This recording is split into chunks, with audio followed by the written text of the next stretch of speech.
Welcome to South Asia Today, a show that provides you the glimpses of South Asia.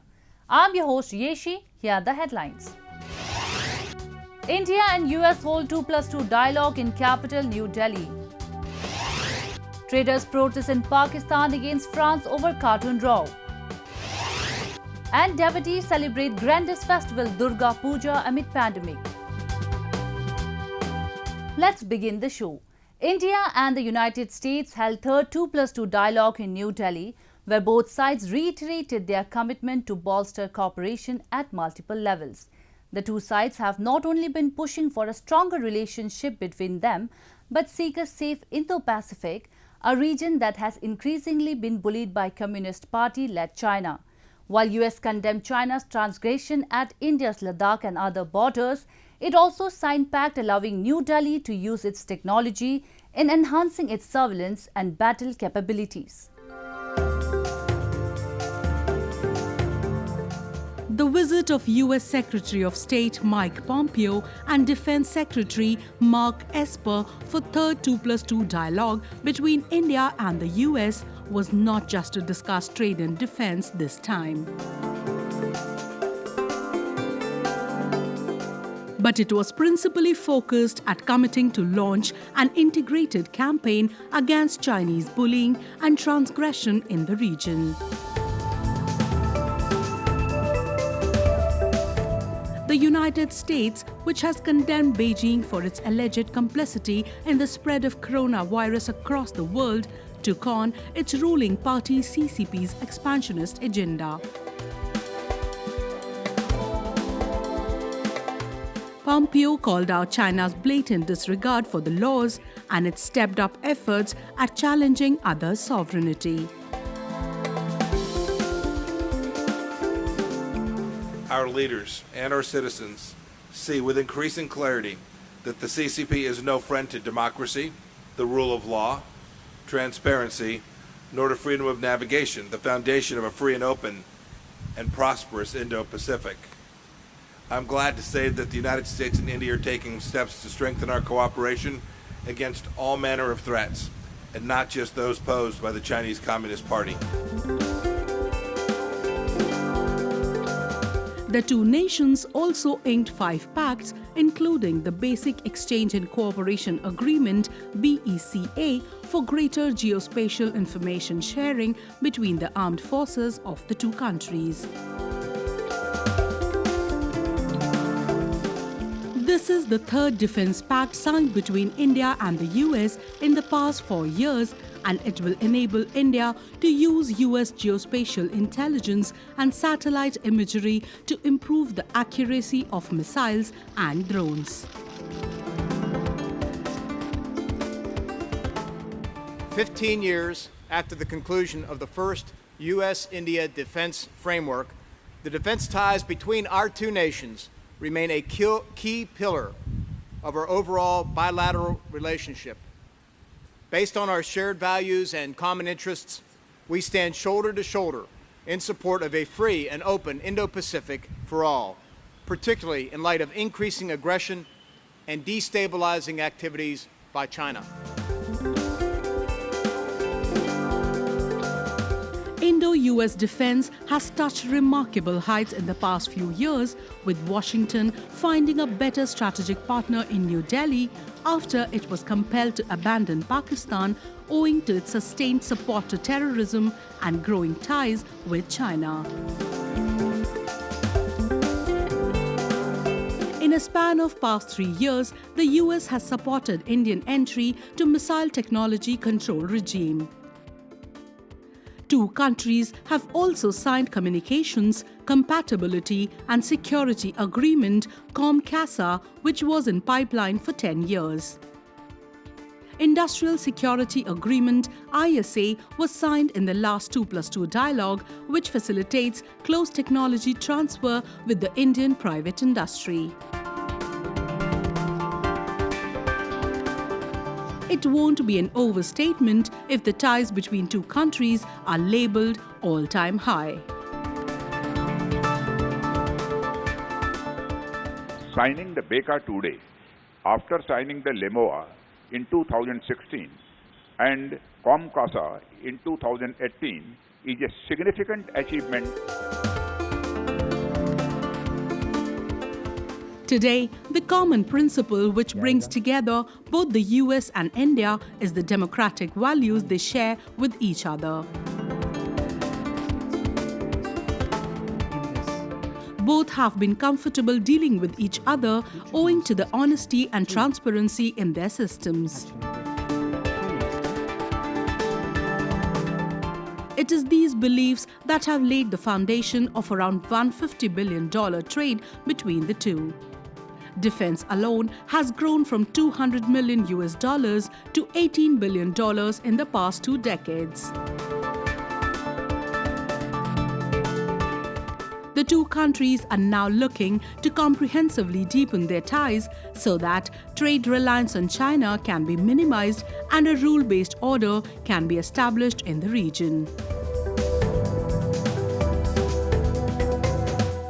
Moving on, a large number of people in Bangladesh and Pakistan have taken to streets against what they call an insult to Islam by French President Emmanuel Macron. While carrying out demonstrations, they urged traders and commoners to boycott French products. People also urged their governments to cut all ties with France. These protests have erupted in the wake of Macron's statement saying that Islam was in crisis and it needed enlightenment. Our report. Protesters in Bangladesh burned an effigy of French President Emmanuel Macron in capital Dhaka, as anger surged over his comments on the row that started with the caricatures of Prophet Muhammad in France.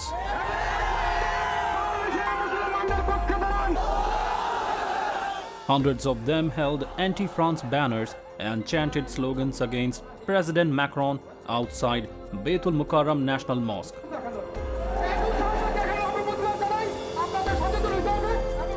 The caricature and freedom of speech row had resulted in the killing of a civics professor, Samuel Paty, by an Islamist, triggering anger across France.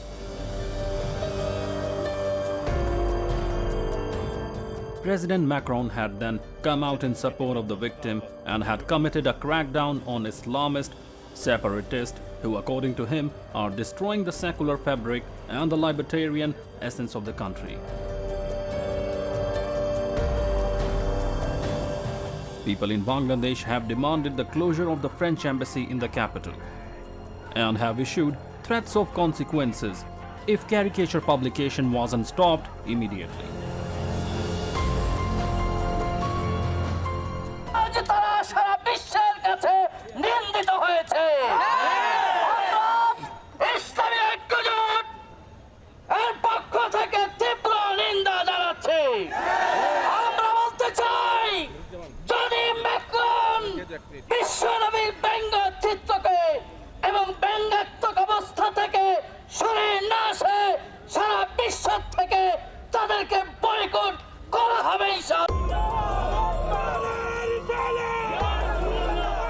Meanwhile, a trade association in Pakistan's city Lahore burnt the French flag and chanted slogans against the Prophet's images, which they say are blasphemous.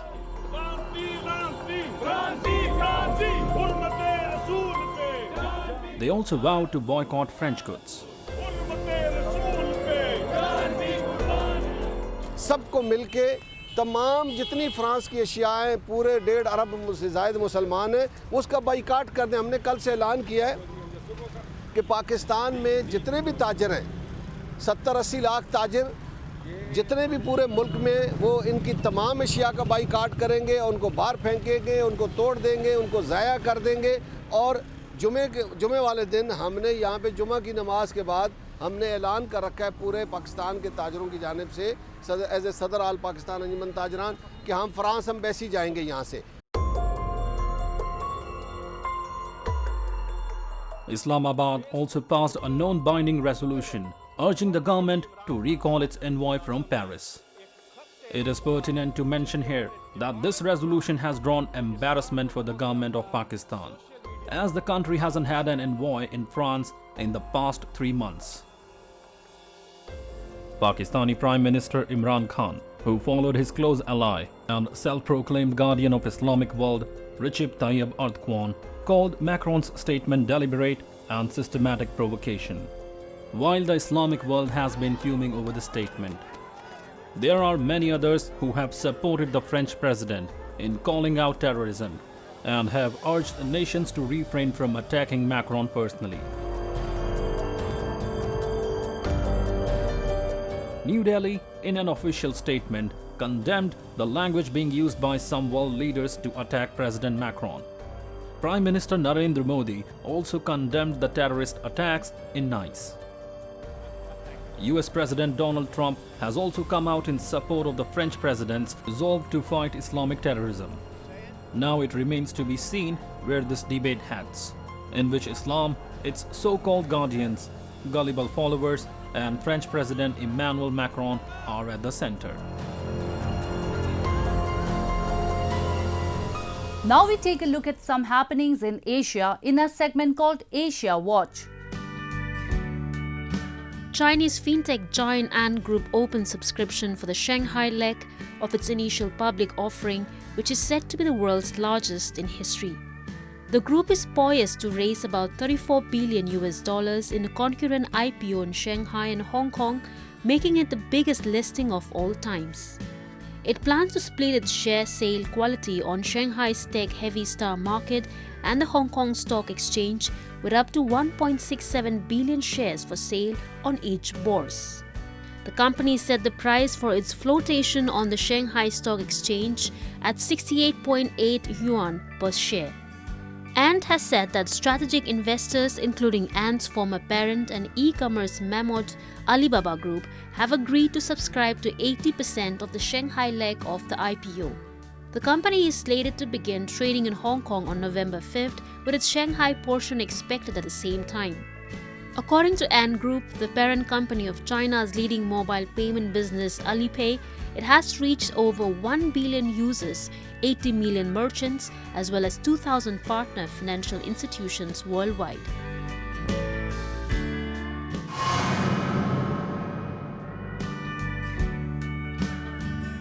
Japan and the United States began air, sea, and land exercises around Japan in a show of force in the face of increased Chinese military activity in the region. The Kingsword exercise is the first big drill since Yoshihide Suga became Japan's prime minister last month, with a vow to continue the military build-up aimed at countering China, which claims Japanese-controlled islands in the East China Sea. Kingsword, which is held every 2 years, involves dozens of warships, hundreds of aircraft, and 46,000 soldiers, sailors, and marines from Japan and the United States. Running until November 5, it will include cyber and electronic warfare training for the first time. Japan's biggest helicopter carrier in waters south of Japan was accompanied by US aircraft carrier the USS Ronald Reagan and its escort destroyers. Japan has particularly concerned about an uptick in Chinese naval activity around the disputed islands in the East China Sea that Tokyo claims as the Senkaku and Diaoyu in Beijing.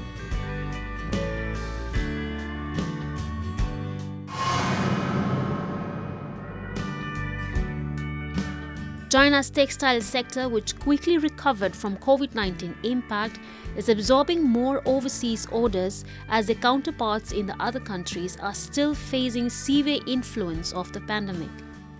Employees at home textile maker Hengang Home Textiles in eastern China's Zhejiang province are busy making tablecloths. Manager Xu Jiu said the firm's business started to recover thanks to a large number of global orders, including one from Zara, a major Spanish apparel retailer.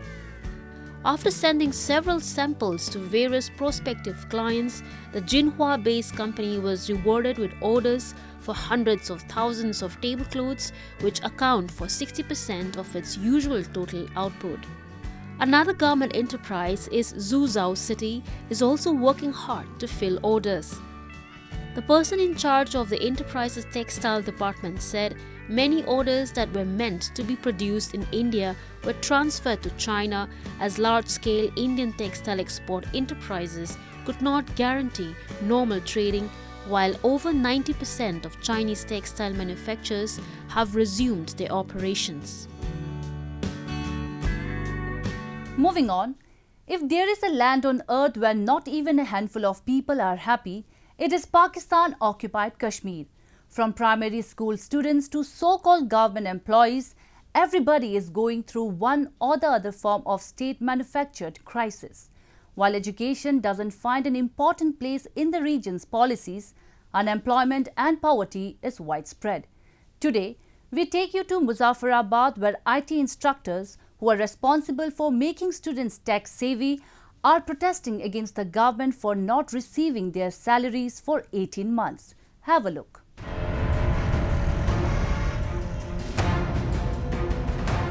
This group of men and women is on indefinite strike against the administration in illegally occupied POK. They are school and college IT instructors who will continue to hold peaceful demonstrations until their pending salaries for 18 months are paid to them.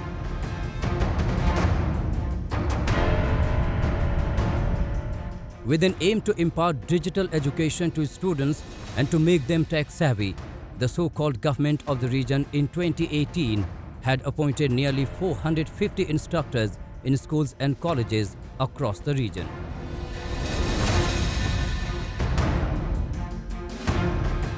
Youths were lured into applying for the job in the name of permanent government positions and lucrative incentives.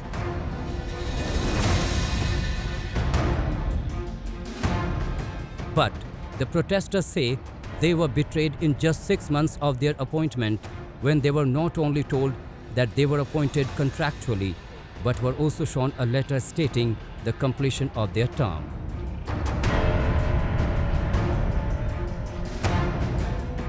After days of sustained protests, the government renewed their contracts, but only to harass them more.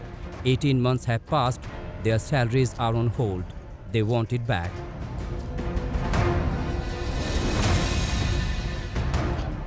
तो 2018 में हमारी appointment हुई थी IT board के through, लेकिन अभी तक उसका कोई मुस्तकिल हल नहीं निकल सका। हम जो लोग थे हम कॉन्ट्रैक्ट के ऊपर थे और अभी तक हम लोग जो है नॉर्मल मिज़ानिये में एजुकेशन के अंदर शिफ्ट नहीं हो सके। और स्टार्टिंग में हमें 17 स्केल में 25,000 में जो है मुजफ्फराबाद के लोगों को पुंछ में तैनात किया गया और पुंछ के लोगों को बाग में और बाग के लोगों को पुंछ में तैनात किया गया इस तरह से। और 25,000 में किस तरह हमारा गुजारा होता था। अब तकरीबन 6 महीने जब हमारी एक्सटेंशन ख़त्म हो गई तो उसके बाद 18 महीने हमारी सैलरीज़ को रोक दिया गया। अब ये जो ब्यूरोक्रेट्स वगैरह जितने भी लोग हैं या वज़ीर-ए-आज़म साहब हमें ये बताएं कि अगर इनको 1 महीने की सैलरीज़ नहीं मिलती तो इनको कितनी मुश्किल होती है, लेकिन हमने 18 महीने किस तरह गुजारा किया होगा।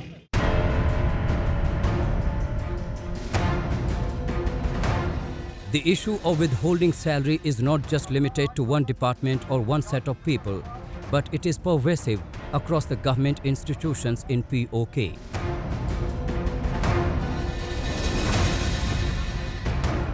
From teachers to construction workers, from clerks to college professors, everybody can be seen protesting against the government at one point or another.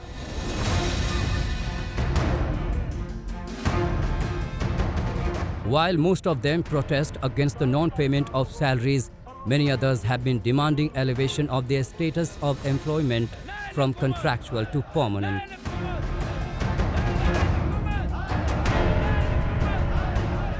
But the authorities, who work fundamentally at the whims and fancies of Islamabad and not as per the legal framework, have turned a blind eye to their demands.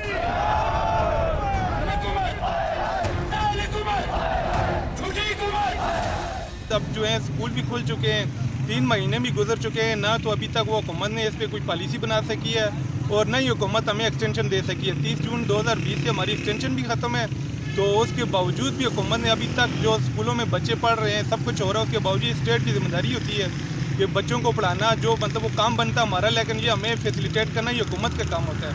लेकिन हुकूमत इस बात पर सोई हुई है, उसको कोई इंटरेस्ट ही नहीं है। सिर्फ जब भी उनके पास जाओ डेट पे डेट दे रहे होते हैं, कोई मामला नहीं समझ आ रही है हुकूमत क्या कह रही है। एक तरफ से हमें कहते हैं कि आप आईटी के एम्प्लॉई हैं, आईटी वाले कहते हैं आपको एजुकेशन के हवाले कर दिया है। तो मेरा हुकूमत से मुतालबा है, वज़ीर-ए-आज़म साहब से हम पहले भी 2-3 बार मिल चुके हैं, उन्होंने हमें यकीनदानी कराई थी बल्कि हमने रिटर्न फॉर्म से उनसे लिखवाया भी था। उन्होंने कहा था जी आपका काम विद इन 2 वीक्स हो जाएगा, लेकिन वो 2 वीक्स की जगह अब 1 महीना गुजरने के हो गया, लेकिन अभी तक हमारा काम नहीं हुआ।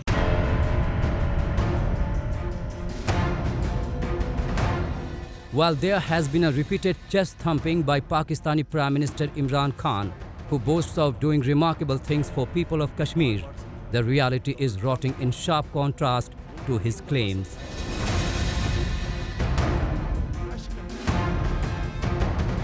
Discrimination is widespread and development is absent in POK. Human rights are violated with impunity and arbitrary arrests are an everyday phenomenon.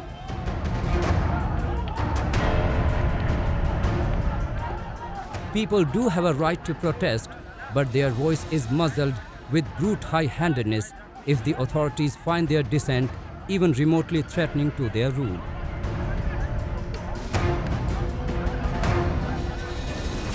Being a highly spiritual country, India celebrates the true spirit of life through several festivals throughout the year. It is an expressive way to celebrate glorious heritage, culture and traditions. Many festivals are associated with Hindu mythologies and are celebrated in different ways across the country. So today in our episode of South Asia Today, we will show you the colors of one of the biggest festivals, Durga Puja, that was celebrated recently with traditional fervour amid the COVID-19 pandemic. Let's have a look.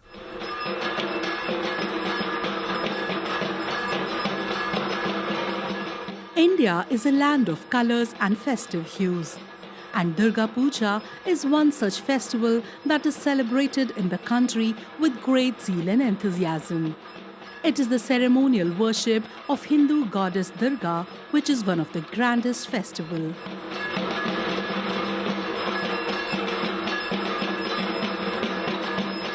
Durga Puja marks the victory of Durga over the evil buffalo demon king Mahishasur.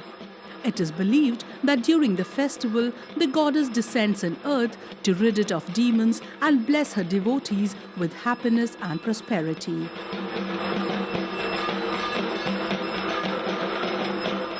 Every year, it is celebrated with great fervour, but this year, due to the prevailing COVID-19 situation, even though there was certain subtleness in the conviviality of the festival, the devotees celebrated the puja in various unique ways.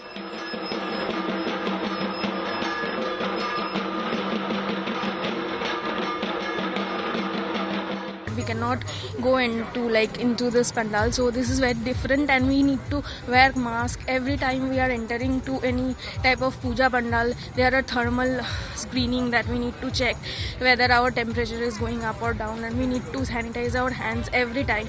So this puja is all about only different thing.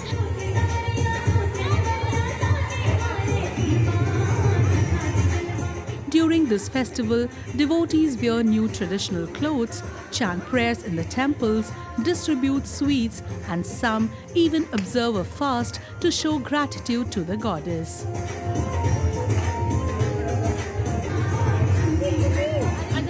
It is a 5-day extravaganza and consists of stunning idols, brightly lit pandals, loud music, and much more.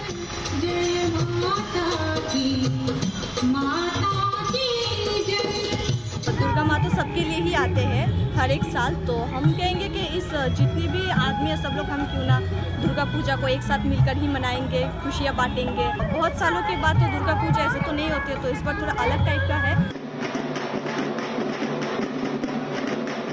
Durga Puja is the main festival in West Bengal and other eastern states of the country.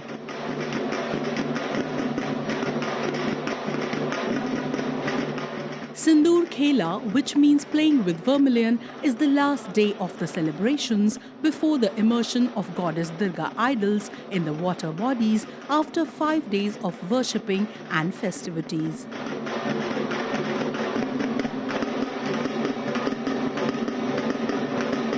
हम लोग का ये सिंदूर खेला ये बंगाली का सबसे बड़ा त्योहार है। विजयादशमी में हम लोग एक जन को सिंदूर लगाते हैं कि हम लोग हमेशा हम लोग का पति सलामत रहे और हम लोग का घर सब खुशहाल रहे, तो इसलिए हम लोग ये सिंदूर खेलते हैं और थोड़ा अच्छा भी लगते हैं।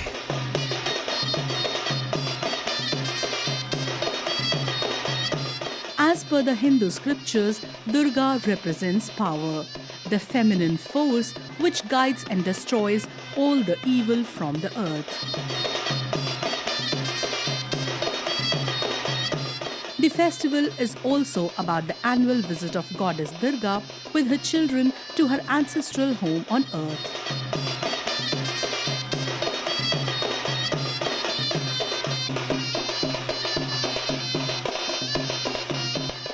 It's time for me to wrap up today's episode. We will be back next week at the same time.